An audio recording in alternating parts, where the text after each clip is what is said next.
I just want to say a few things about the representative. One, it's hard to believe she's only been in Congress for 3 years. When you look at all the things that she's touched and been involved with, I know she's been getting a lot of credit for Medicare for All, but she's also been very much involved in free tuition at public universities. She's been involved in just so many social justice and immigrant rights issues. She was the front line in some of the really vicious attacks that this administration has put forward against immigrants. But the other thing I just want to say about Representative Jayapal is she is somebody that we can learn a lot from, not in terms of just her tireless fight for what's right, but her role as a parent, public, and sharing her story with her gender-neutral child, or gender-fluid child, excuse me. And I would just say that all of us that have kids, I think the unconditional love and the way she champions her child is something we can all learn from. And I just think, above all, I think that's remarkable. I just want to conclude by saying that at times, for those of you in the room that have been longtime Medicare for All supporters, it's easy for us to get dejected because we just have people that give us false promises. But she's somebody that I think has re-energized our movement. She's the real deal. And on a day that we just lost Representative Conyers, I couldn't think of anyone better to continue to hold that mantle and champion our bill that we all care about. So with that, I just want to say welcome to Los Angeles and Santa Monica, and thank you, thank you, thank you. Thank you.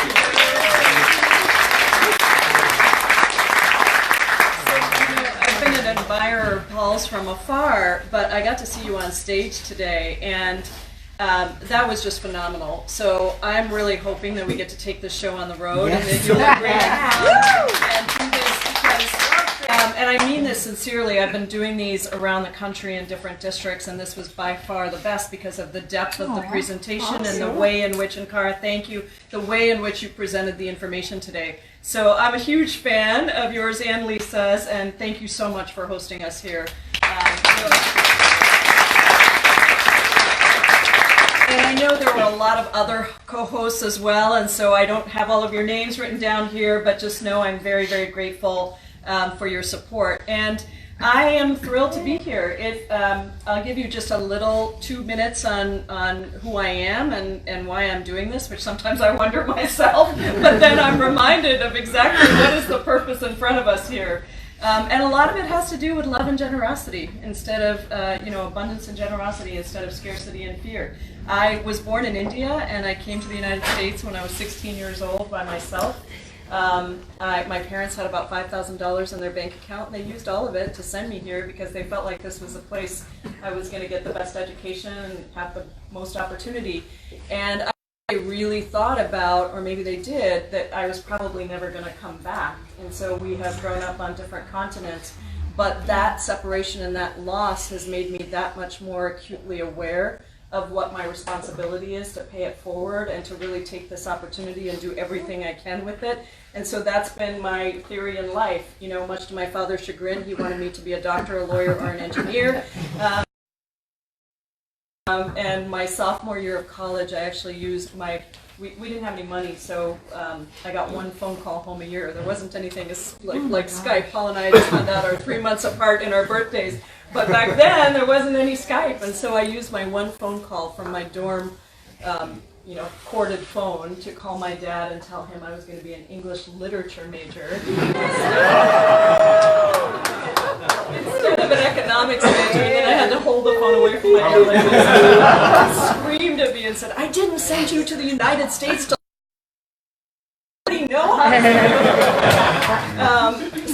but that's what I think about when I think about what do I want my life to be, and why am I in public office? I know I would be in public office. I actually spent the last 2 decades of my life as an advocate, as a community organizer, fighting for issues that I think today we're still fighting for some of them, but starting the largest immigrant advocacy organization in Washington State, leading it for 12 years, leading some of the largest civil disobedience protests. Yes, I have been arrested a couple of times. And and really getting some of the best policies around immigration in our state and helping to build the national movement for comprehensive immigration reform, but also economic justice. I was on the committee that helped design and pass the $15 minimum wage in Seattle, the first major city to do so. Decided there weren't enough of us immigrants voting, and so we led the largest voter registration drive in the history of the state. We registered over 23,000 new American citizens to vote. And I can go on, but the core thing was I suddenly realized I was not particularly excited about elected officials in general, though I think there are some wonderful ones, including Barbara Lee, one of my favorites. But what I realized is we as organizers who are pushing for bold progressive change needed to think about elected office as an organizing platform. So I decided to run in 2016 to test that theory of change for the state senate. I was the only woman of color in the state senate. And then I ran that was in 2014. In 2016 I ran and won on the same night that Donald Trump won. And I definitely tempered my enthusiasm that night. But I will tell you that being the first South Asian American woman to serve in the U.S. House of Representatives, being one of only 14 naturalized citizens out of 535 to serve in the United States Congress, there could not be a better time for our voices, my voice and our voices of the movement to be there. Define America, the kind of values that allowed me to come with nothing in my pocket at 16 and now to be a member of the United States Congress. I also got elected this year to co-chair the Congressional Progressive Caucus.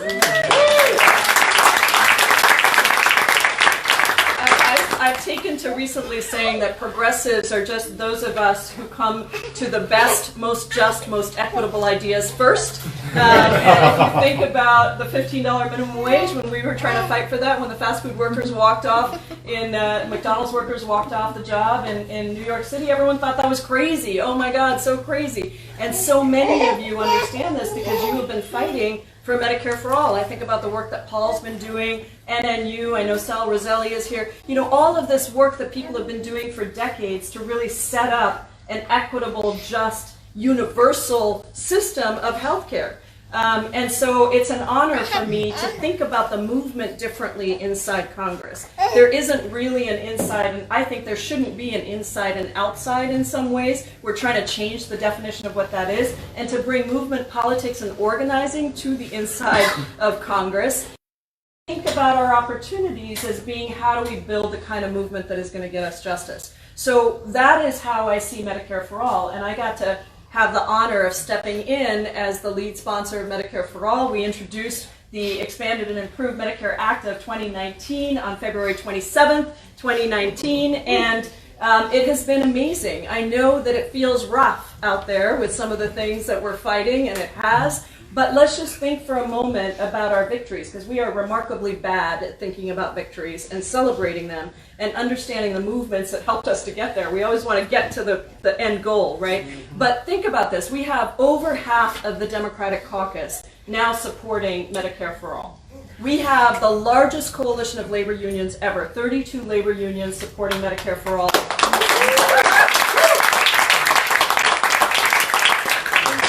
Some of the largest ones, SEIU, AFT, NEA, UAW, the machinists, the mine workers. I mean, we have really built a remarkable coalition. 250 economists who have written a letter saying it's not just the right thing to do, but it is actually what we have to do to keep our economy competitive and sustainable. Wendell Potter is sitting here, who has really developed this incredible businesses for Medicare for All.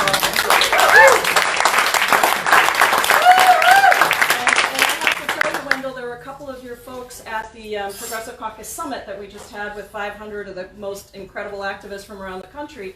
And one of them was a Vermont business owner who is amazing. And she said to me, we have 48 employees and we are spending $500,000 on healthcare for them. And that doesn't even include all their GoFundMe campaigns, because even with the insurance we're providing, they still can't afford healthcare. So we are also contributing as individuals to their healthcare, and this is absolutely unsustainable. So thank you for the incredible work you're doing on that coalition.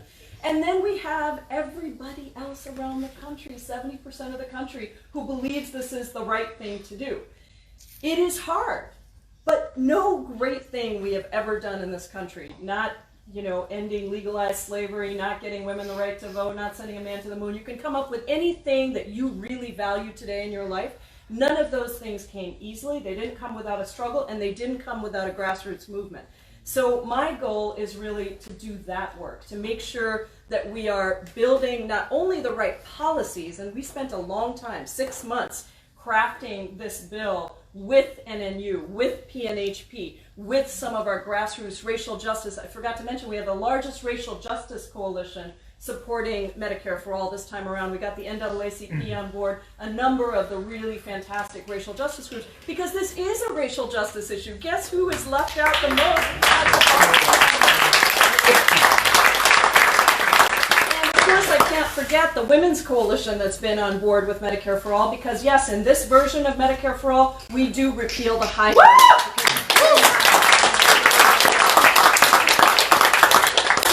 We're going to get a lot of opposition to this, and frankly, that's true of a number of other issues. That is true, even though I will tell you that in spite of Trump's xenophobic, otherizing, vilifying of immigrants, and that's me. When he says, go back to your own country, he's talking about me. He's talking about all of us, actually, or at least our parents, unless you were Native American. That's right. But the reality is that everybody in this country at some point in time came from somewhere else. Some in slave ships, and some to seek asylum and to seek refuge from war. But the reality is this country wouldn't be what it is without the contributions of immigrants. And so that is still actually the overwhelming belief of the majority of Americans, in spite of everything that's come against us. But it's also why we have to be really clear in our voices about what we stand for, and recognizing that Trumpism didn't start or end with Donald Trump. That's right. We do have to get Donald Trump out of the White House, and we will, because he is both a symptom and a cause. He is both of those things. But don't think that if we do get him out of the House, healthcare, broken immigration system, a broken education system, a wealth gap in this country that is phenomenal. Just imagine that 3 people in the United States of America have the same, 2 of whom live in my state, I should say, have the same wealth as 160 million Americans combined, same combined wealth. So if we don't fix some of these structural pieces, we will get another Trump back. Maybe his name won't be Trump, but we will get somebody else in who is exploiting those economic insecurities and lack of opportunity that unfortunately the United States has come to mean to so many people. That wasn't. I have been welcomed. I mean, there's a lot of institutional racism. We can talk about that. I've had those experiences too. But I have been welcomed into this country and given opportunity. That should be available for everybody. And so that's what I'm here fighting for, is not only the policies, and I am a policy wonk, and if I take something on, I want to know the details of it. I'm not one of those legislators who's like, whatever, So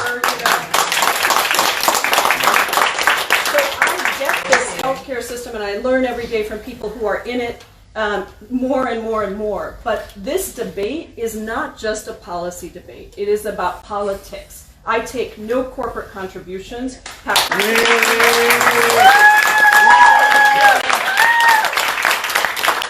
the reality of the situation we're in is you got a bunch of corporations and the wealthiest, biggest pharma, insurance, you name it, NRA, whoever it is, they are dictating the terms of the debate. We cannot allow that to happen. And I actually am really hopeful, and I'll end with this because I'm questions. You can't be an organizer unless you're an optimist. You know that, right? Like, we wouldn't do this work unless we were really optimists and we believed that we could make something else possible. As an organizer, I will also tell you that strength emerges in times of crisis. It is in those moments of crisis that you are called to be courageous and to take a stand and to see the injustice that's happening as an injustice for all of us. That's when, in a way, you are shaped in the crucible of that injustice. And so The lead singer of Alabama Shakes has a new album out. It's really awesome. And she talks about what's happening in the country as ruptures in our fabric. And she actually says this has to happen to get to the next stage. So here's the thought I would leave you with. I know it's very, very depressing sometimes to wake up and to see what's out there and to think about how we're going to fight back about it. And I will tell you that I cry about it sometimes because I feel it so deeply. But something, it comes, I think of it as eruption, right? It comes up from under the ground where it was hidden before, like racism, xenophobia, some of these things have been hidden before. But it comes up and it ruptures through the ground, and guess what happens when that happens? You get to see it. It is in the light. And guess what that means for really good organizers? It means that you develop better strategies to take that on and to challenge it and to present a different picture. So with love, with generosity, with abundance, and with clarity of purpose, we can do this. We can. It will require a lot of work, and we can't be naive about what we're taking on here. These are deep, entrenched institutions and interests that have served a very few people for a very long time. And Frederick Douglass said, power doesn't concede anything without a demand. Well, here we are. We're going to have to make that demand, and I'm so honored to do that with you. And I thank you for everything you do.